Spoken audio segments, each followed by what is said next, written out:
Masih bersama Celestia Widya, berikut kembali kami sampaikan berita Mataram hari ini. Gas 3 kg makin langka dan mahal di tengah masyarakat. Pemda bersama Pertamina gelar sidak LPG ke pengecer di Kota Mataram.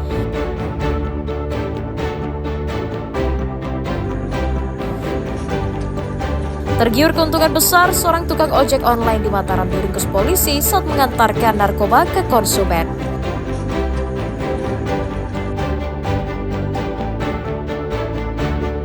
Ribuan honorer di Lombok Tengah diangkat menjadi P3K paruh waktu. Pemda pastikan tidak ada yang dirumahkan.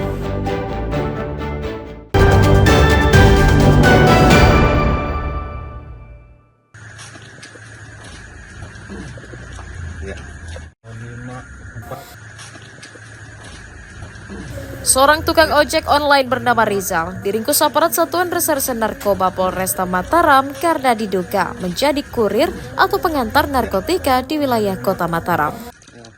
Lihat itu barang itu. Lihat ini.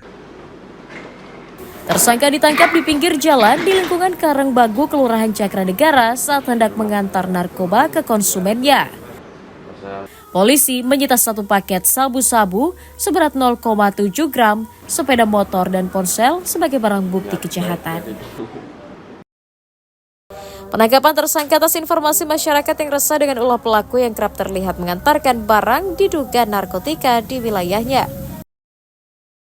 Bersangkutan kami tangkap di sebuah kos-kosan yang ada di wilayah Karangjangu saat sedang mengantar pesanan sabu-sabu. Setelah digeledah, di dompetnya terselip 2 poket sabu-sabu siap edar. Selain melakukan pekerjaan sehari-hari sebagai GrabFood, juga nyambi sebagai penjual narkotika jenis sabu-sabu. Tersangka mengaku nekat mengantarkan narkotika ke pemesan karena tergiur ongkos pengantaran yang lebih mahal. Mana kamu beli? Di Karangbagu. Kerjaanmu sehari-hari apa? Ngurus online. Order online berarti nganterin makanan, nganterin minuman. Berapa kamu dapat keuntungan dari ngantar? 50 sekali ngantar. Sekali ngantar. Sudah lama itu ini? Udah 3 hari mungkin. Iya. Atas ulahnya, pemuda 21 tahun itu dijerat Undang-Undang Narkotika dengan ancaman hukuman pidana minimal 5 tahun penjara. Awaludin dan Riyadi Sulhi melaporkan dari Kota Mataram.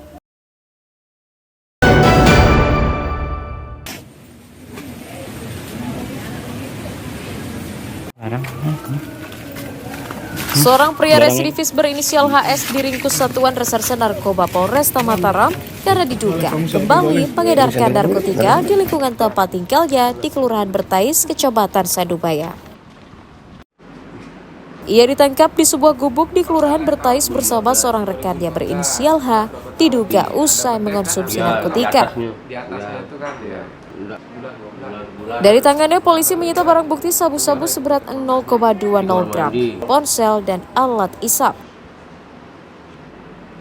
Penangkapan tersangka atas informasi warga sekitar yang kerap melihat pelaku bersama sejumlah orang asing diduga berpesta narkotika. Tersangka diketahui pernah mendekam di penjara karena terlibat peredaran narkoba dan baru bebas bersyarat pada tahun 2024 lalu.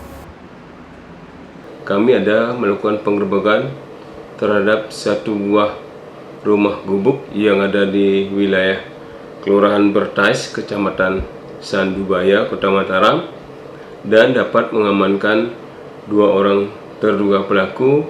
Yang pertama inisialnya HS, saudara HL ini adalah seorang residivis kasus narkoba. Tahun 2019 divonis 9 tahun penjara dan baru 1 tahun ini bebas bersyarat.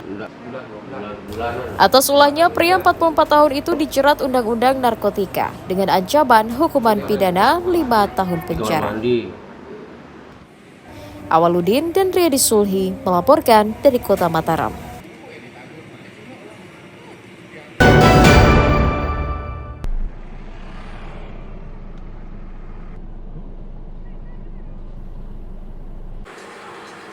Kementerian Pariwisata mengimbau pengusaha hotel di daerah tidak berlomba-lomba menaikkan harga kamar saat perhelatan MotoGP pada bulan Oktober nanti. Ini menjadi salah satu problem yang dikeluhkan wisatawan dan penonton asal luar daerah yang mendapati harga kamar hotel melambung tinggi saat gelaran MotoGP. Harga kamar yang terlalu tinggi dikhawatirkan membuat para wisatawan enggan datang ke Mandalika untuk menonton MotoGP. Pihak hotel diminta hanya menaikkan tarif akomodasi secara wajar dan tidak memanfaatkan momen sekali setahun tersebut. Perlu ada afirmasi pada pelaku industri usaha pariwisata. Namun demikian, afirmasi ini kita harapkan tidak melonjak harganya. Sehingga nanti wisatawan yang ingin berkunjung ke Nusa Tenggara Barat, ini istilahnya nggak kapok lagi. Tapi stimulus ini sangat penting karena memang dengan adanya peningkatan kunjungan, memang ini kan demand and supply. Begitu permintaan tinggi, otomatis harga naik. Kita berharap tetap teman-teman, terutama PHRI, terus industri horeca, makan dan lain sebagainya, itu benar.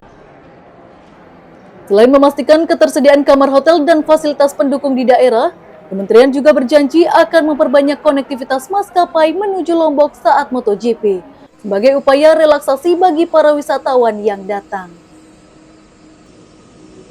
Lukmanul Hakim dan Riyadi Sulhi melaporkan dari Kabupaten Lombok Tengah.